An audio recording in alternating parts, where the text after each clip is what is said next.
Thank you, Josh, for your very generous introduction. Come on and help me celebrate these graduates of class of 2014.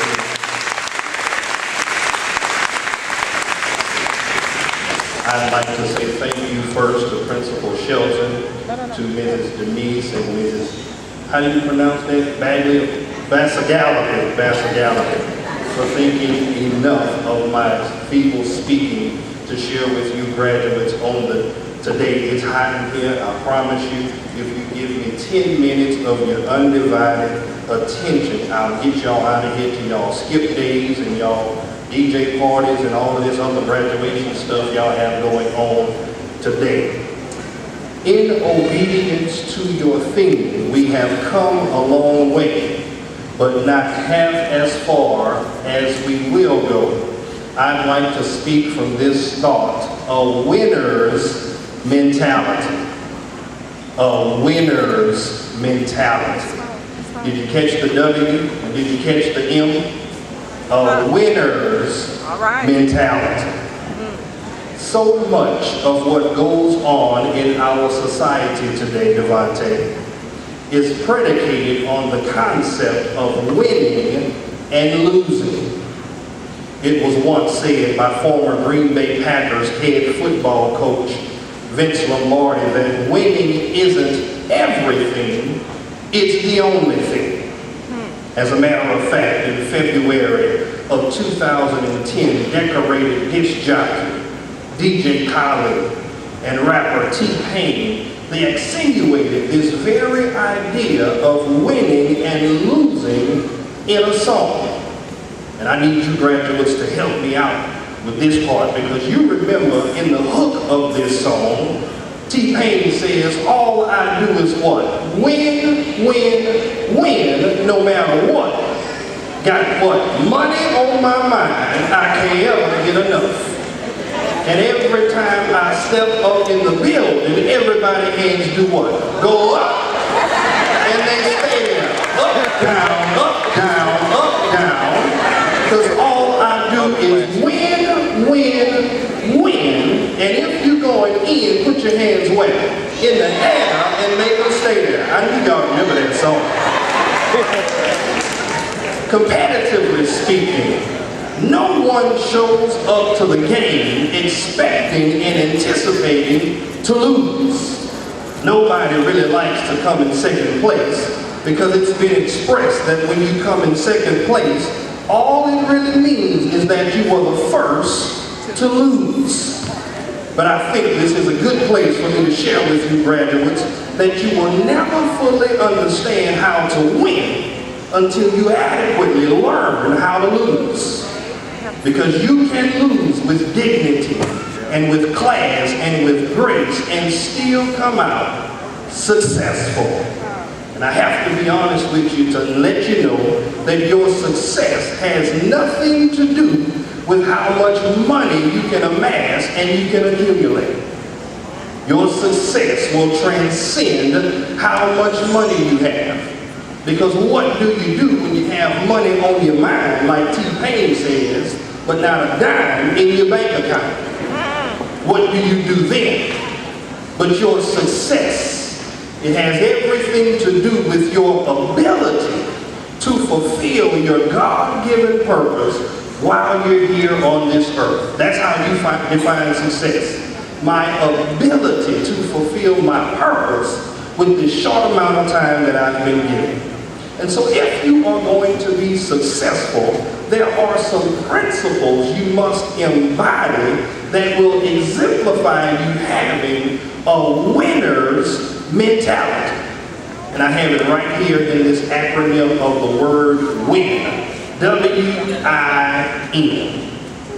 The first matter you must be willing to address if you are going to have a winner's mentality is you must be willing to work. Yes. Repeat this after me, graduates. It's time to go to work. Nothing when you walk out of these gymnasium doors will be handed over to you on what society calls the proverbial silver platter. In your vernacular, it ain't going down like that. And where success is concerned, you can't just wish for it, you're going to have to work for it. Amen. And you'll be able to tell right away that you're on the right road, because guess what? It's uphill. And I have to be honest and tell you that there are no elevators and no escalators to success. You will have to take the stairs. And so all I'm really telling you, graduates, is you can't be lazy. You're going to have to work.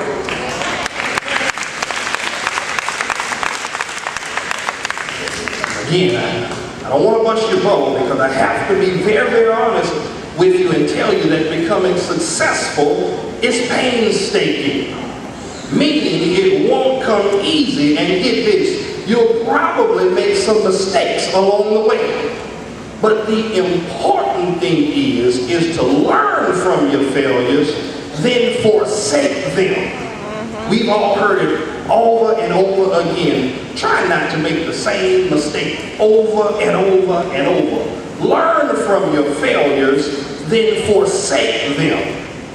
I'm learning as I get older that a lot of people are not what we would really call failures. They just started at the bottom and realized that they like it there. Think about it. No get up and go about themselves. They start at the bottom and realize that they like it there. But the lazier a person is, the more that person will have to work tomorrow. A clock, Natalie, a clock, a clock. You ever notice what's unique and interesting about a clock? One thing you can learn from a clock is that it passes the time by keeping its hands busy. And so all I'm really trying to tell you is that you will assiduously have to put forth a constant and earnest effort and be willing to work toward your success. Yeah. Say, work for it, work for it, work for it.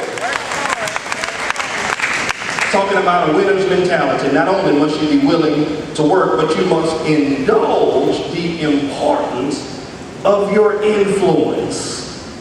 On Wednesday, 2 weeks ago, Deontay, Oklahoma City Thunder superstar Kevin Durant was presented with the most valuable player trophy from the National Basketball Association.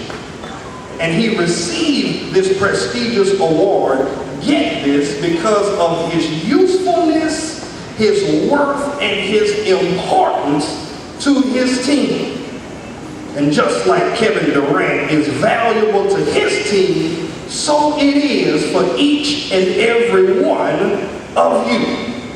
Because whether you believe it or not, graduates, you have an influence. You have an influence. And so you know what? So what you come from a less than favorable neighborhood? So what your mama didn't always show up to the cheerleading competition? So what your daddy lived right around the corner and still never made it to a football game? So what? You need to make up in your own mind and tell yourself, I'm worth something and I have something to offer.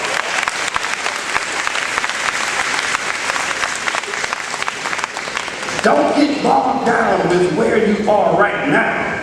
But I need for all of you to envision and see yourself 5 and 10 and 15 and 20 years from now.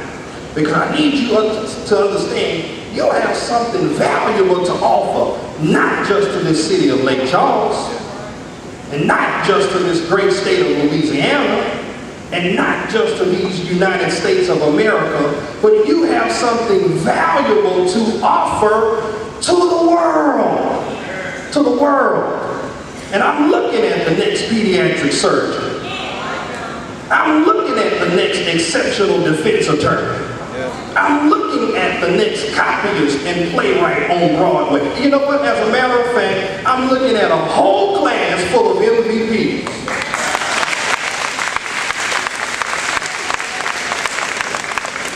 And I'm not talking about most valuable players in the game of basketball, but I'm talking about most valuable people in this game of life. Repeat this after me. Say, I have something to offer. I'm almost through. I told you I wasn't going to be long.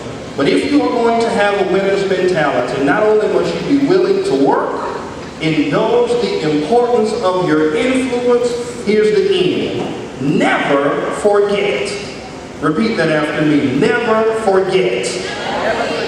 I'm going to share a secret with y'all, and I don't know if y'all been told, so I'm telling you. Success is a journey, not a destination.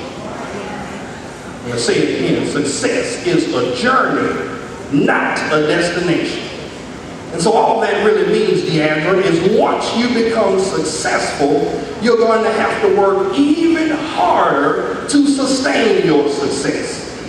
You're going to have to work really, really hard. And so what I'm trying to get you to understand is that while you are traveling on this journey towards success, never forget to help somebody else.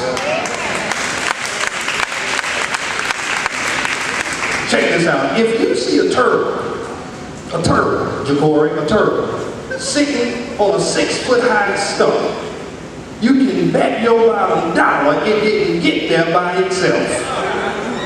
And so all I'm really trying to tell you is that somebody had to help it get up there. And you have not been nurtured these past 4 years with all of this knowledge and instilled with all of these skills to sit on it and to keep it to yourself.